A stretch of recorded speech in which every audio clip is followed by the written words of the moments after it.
I hope you are doing well. We are finally Back at, I know, it is the Stephanie. And Melissa. Yay, we are finally here, and it has been a very long time. Totally super happy that we both are here now.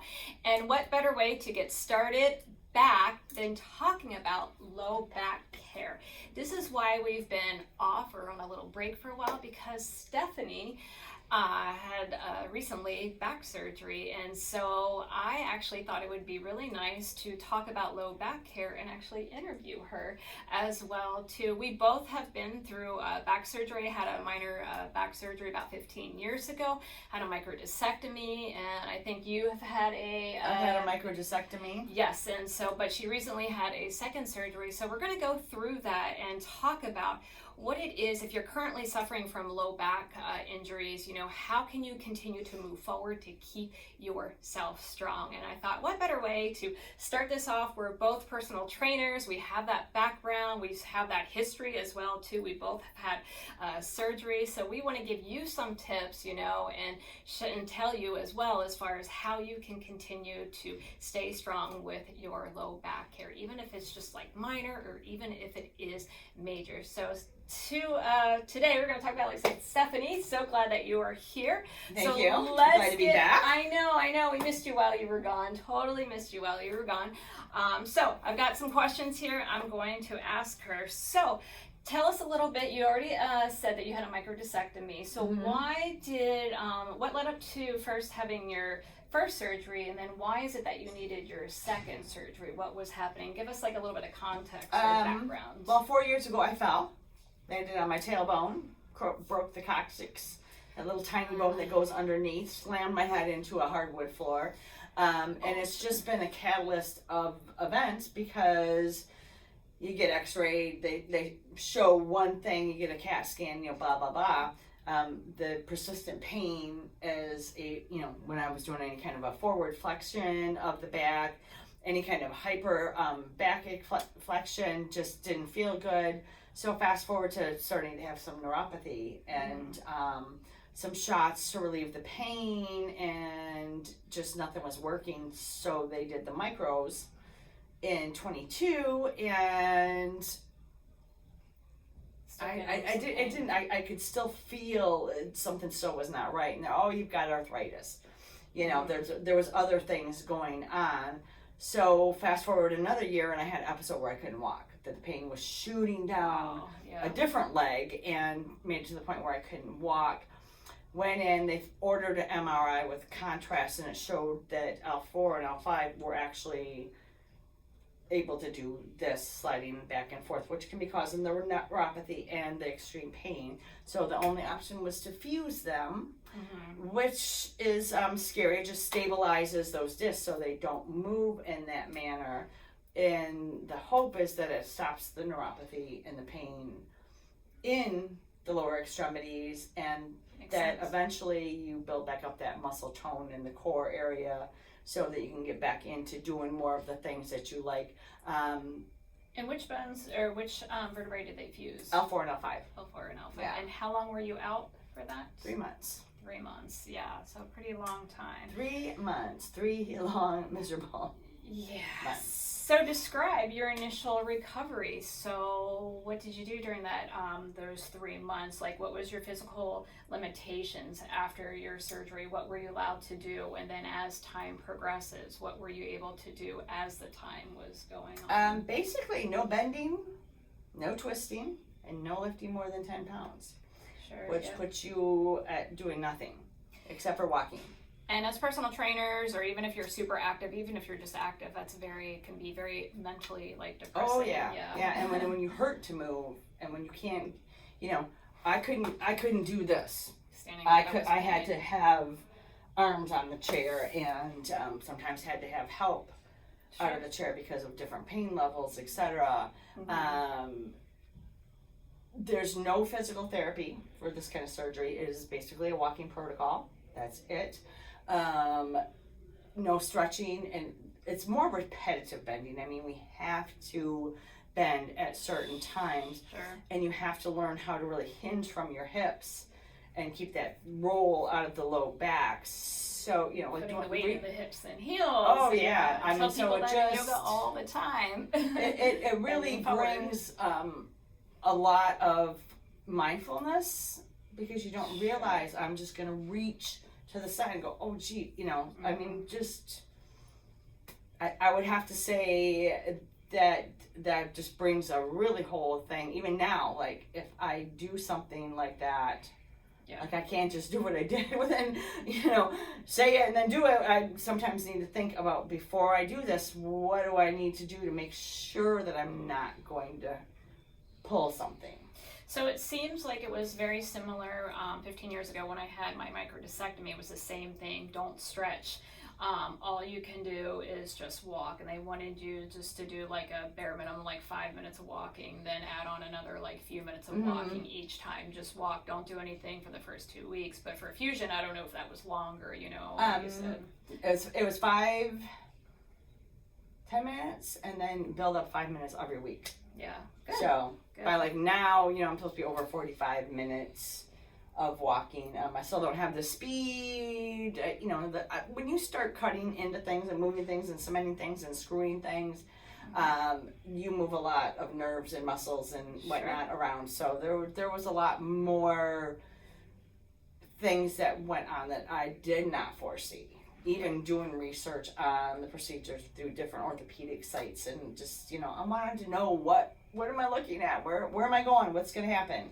Right. You know, type of a thing. So. And as you know, probably even before your surgery, you were trying to stay strong within the back too. With any type of surgery, it's important because you can recover faster. So did you feel like that maybe you are recovering a little bit faster than your norm? You know, as like if you hadn't been working out, or probably, you know, having a good underlying muscle tone is a good thing. Having that good core strength. I took up a lot of Pilates in the last year, just trying to build my core strength up. Right now I don't feel like I did enough, because the challenges that I encountered, you know, it was hard to say, wait a minute, I should have done more. It's like, okay, maybe I did, maybe I didn't. And sometimes that's hard, because even though we may be in tune with our bodies, sometimes, and this is going to sound, I always tell people this as far as my clients, and they get really confused, because sometimes it's the balance of rest, you know, but it's also the balance of exercise too, because you got to get to really know your body. Because I recently had an injury as well, was in the back, and I was just overdoing with exercise, and it caused now to be a chronic problem. So I tell people that, because a lot of times people are like, you know what, I didn't do anything for like a week or two and I feel great, and then they come back stronger with exercise. And I was like, yes and no. I was like, yeah, but you can't go forever without exercise, you know, because, you know, then you end up getting weaker. So that's why I say it's the balance. I know it sounds like, you know, I'm saying two different opposites, but it is balance of, like, you know, rest. For back pain, you know, bed rest, not a good thing. Yes, rest, to do some rest after surgery, but usually even after surgery, like Stephanie said, and after mine, they want you to start like walking. They don't tell you, no bed rest for 2 weeks or 3 weeks or that's anything, the worst thing, you know, especially, for back. So, so don't get that confused, but sometimes, you know, getting that mental rest or even that physical rest is good. Take it easy. Just take it easy. Don't do anything that you really don't need to do, but stay mobile, because your muscles like atrophy when you don't use them. Yes. So that whole day laying in bed, or even the night, you know, sometimes you're like, oh my God, getting out of the bed in the morning, you're like, what the heck? You know, sometimes you can pop up, and other days you're like, oh my gosh, I feel every ounce of my age right now, because you're so relaxed, and everything has relaxed to the point it's not hardly functioning anymore. So that, you got to listen. You got to pay attention. Absolutely. Be super mindful. Absolutely.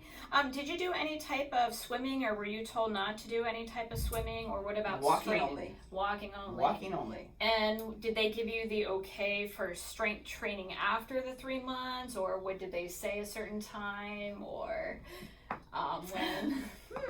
They said don't jump in with both feet. That makes a lot of sense. Don't just go back to what you used to do. That just be very mindful, and it is. It's again, you think, okay, you know, I haven't been able to vacuum, I haven't been hardly able to do laundry, or certain little things. And then you realize that, again, that little bit of forward flexion, that little bit of reaching, being very mindful about holding that core nice and tight while you're doing it. And then even, you can just feel the pressure and the tightness. It's tight down there. Yeah, It's like a good massage, and everything might loosen everything up, but it still doesn't feel right. Right. And backs can be tricky. That's why you got to get to know like your body individually. Absolutely.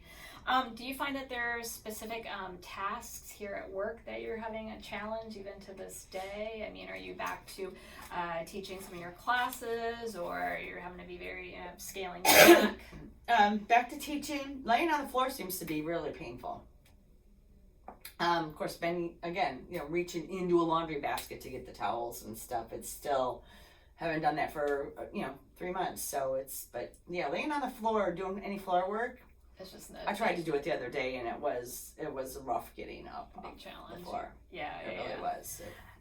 So what would be some of your takeaways then exactly, as far as, and maybe I can chime in as well too, from someone who has experience with surgery and has had back pain as well, but what would be your takeaways, any good points for anybody who's had currently suffering from low back pain, or maybe will be having a future surgery or anything after surgery? Any just good I would say, points? work on your core strength. We all sit too much, so our hip flexors are always on, our glutes are turned off, we slouch, we roll, we relax the belly. Make sure you're sitting up straight, pulling the belly button into the spine. Not relax like this. Standing up on a frequent basis, practicing those stands to sits to keep those glute muscles activated.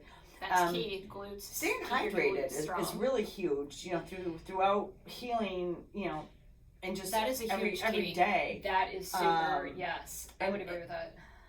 Keeping everything flowing, getting the adequate fiber, especially if you're on any kind of a painkiller, and protein. Protein is your building blocks. All your aminos, you need that to heal as well. Really just, if you're not in a good health space, find a coach or somebody to get into a good health space, because you will heal a lot better if you prehab, which, dropping the weight, starting to build some muscle before you schedule any surgeries, and then, listening as you're in recovery, and then once you are released to do pretty much whatever, just knowing that, I'm not going to go running off learning how to play pickleball or anything. That's right. But if your doctor doesn't address the issues, ask questions. And if you're not sure that you heard That's him, sure. Email him again or call him again and say, I'm not sure I understand why I don't have any restrictions, or why I'm still restricted because I'm feeling so good and it's X amount of weeks out, and we're all going to look on the internet on Dr. Google, and I'm 18 weeks out, where should I be? Should I be hurting? Right. And if I am hurting and he says you shouldn't be, they might need to see, So just listen to your body and listen to what is telling you, and how you feel, and if you feel good, then get moving. Yeah. If you don't feel like it, move a little slower, but still move. That's what we mean by the balance of rest, but also, exercise. Those are some really great points, Stephanie. Thank you for sharing those points. If you guys have any more questions, you can reach out to Stephanie or I. Stephanie, where can they find you on social media? Instagram, Steffi03, Facebook, Stephanie Rowe Fit and 50. Yeah, pretty much it that I'm.